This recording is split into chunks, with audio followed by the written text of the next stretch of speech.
Hi అండి, welcome to Sandhya kitchen. ఇవాళ వచ్చేసి మెత్తాళ్ళు చింత చిగురు కూర అయితే చేస్తున్నాను.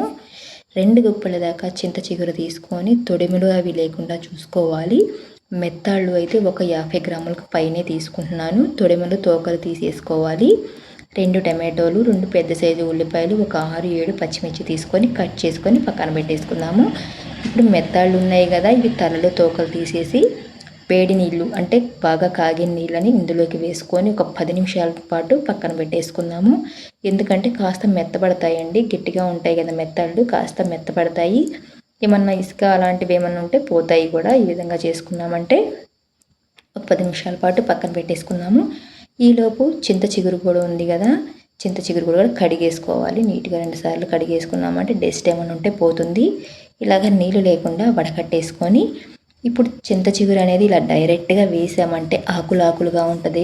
అలా వేయకూడదు. ఈ విధంగా కాస్త నలిపేసి వేసుకున్నామంటే చక్కగా బాగా ఉడికిపోతుంది కూడా, ఆకులుగా లేకుండా చక్కగా ఉడికిపోతుంది.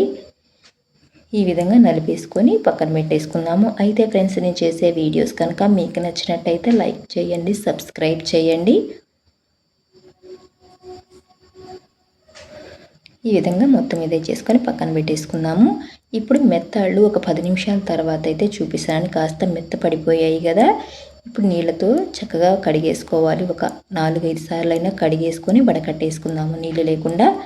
ఇప్పుడు గ్యాస్ ఆన్ చేసుకొని కడాయి పెట్టుకొని 3 గరిటెల దాకా ఆయిల్ అయితే వేసుకోవాలి. ఆయిల్ వేడైన తర్వాత మెత్తాళ్ళు ఉన్నాయి కదా, ఇందులోకి వేసుకుందాం. ఆయిల్లో వేసుకొని సిమ్లో పెట్టి బాగా ఆయిల్లో ఫ్రై చేసుకోవాలి.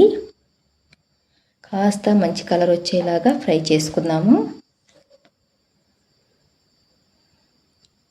ఈ విధంగా ఫ్రై అయ్యి కదా, 1 స్పూన్ దాకా జీలకర్ర అయితే వేస్తున్నాను. జీలకర్ర కూడా వేసుకొని వేయించుకుందాము.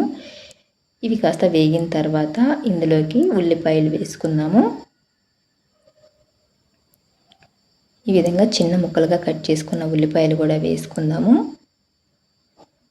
ఇప్పుడు ఇందులోకి పచ్చిమిర్చి కూడా వేసుకోవాలి. పచ్చిమిర్చి కూడా ఒక 6-7 ఈ విధంగా కట్ చేసుకొని వేయించుకుందాము. బాగా వేసుకొని బాగా వేయించుకోవాలి. మూత పెట్టేసుకొని కాస్త మగ్గిచ్చేసుకుందాము. ఇవి కాస్త మగ్గిన తర్వాత ఇందులోకి టమాటోలు వేసుకుందాము. టమాటోలు కూడా వేసుకొని ఒకసారి కలిపేసుకొని రుచికి తగ్గట్టు ఉప్పు వేసుకుందాము. కొద్దిగా పసుపు వేసుకొని కలిపేసుకొని మూత పెట్టేసుకొని బాగా మగ్గిచ్చేసుకోవాలి టమాటాలు. సింపుల్గా చాలా బాగుంటుందండి. చింత చిగురు మెత్తళ్ళు కూడా చాలా అంటే చాలా బాగుంటుంది. ఇప్పుడు సీజన్ కాబట్టి ట్రై చేసి చూడండి. ఇవి కాస్త మగ్గాయి కదా టమాటోలు. ఇప్పుడు ఇందులోకి చింత చిగురు కూడా వేసుకొని ఉడికిచ్చేసుకుందాము. ఇలా నలపటం వల్ల కూడా చింత చిగురు అనేది త్వరగా ఉడికిపోతుంది, ఎక్కువ టైం కూడా పట్టదు. ఇది కాస్త ఉడికిచ్చేసుకుందాము కలిపేసుకొని. ఇది కాస్త మగ్గిచ్చేసుకుందాము. ఇది కాస్త మగ్గిన తర్వాత ఇందులోకి కారం అయితే వేసుకుందాము. కారం అయితే చూసి వేసుకోవాలి. పులుపుకి తగ్గట్టు కారం ఉప్పు ఉంటేనే కరెక్ట్గా ఉంటుంది. 1 స్పూన్ దాకా కారం వేస్తున్నాను. కారం వేసుకొని పచ్చి వాసన పోయేలాగా ఉడికించుకున్న తర్వాత ఇందులోకి కొంచెం నీళ్లు వేసుకుందాం. నీళ్లు వేసుకొని ఉడికిచ్చేసుకుందాం మూత పెట్టేసుకొని.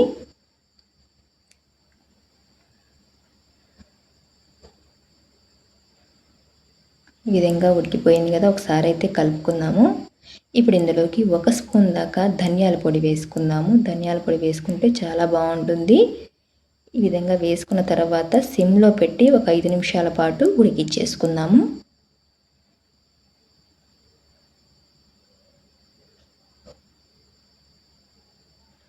చూసారు కదా, ఈ విధంగా ఉడికిపోయింది కదా, ఒకసారి కలిపేసుకుందాము. ఇలా కలిపేసుకొని ఉడికిపోయింది కదా, ఇప్పుడు గ్యాస్ ఆఫ్ చేసుకొని ఒక గిన్నెలోకి అయితే తీసుకున్నామంటే మెత్తాళ్ళు చింత చిగురు కూర రెడీ అయిపోయినట్టే. నచ్చితే లైక్ చేయండి, షేర్ చేయండి, కామెంట్ చేయండి, సబ్స్క్రైబ్ చేయటం మాత్రం మర్చిపోకండి.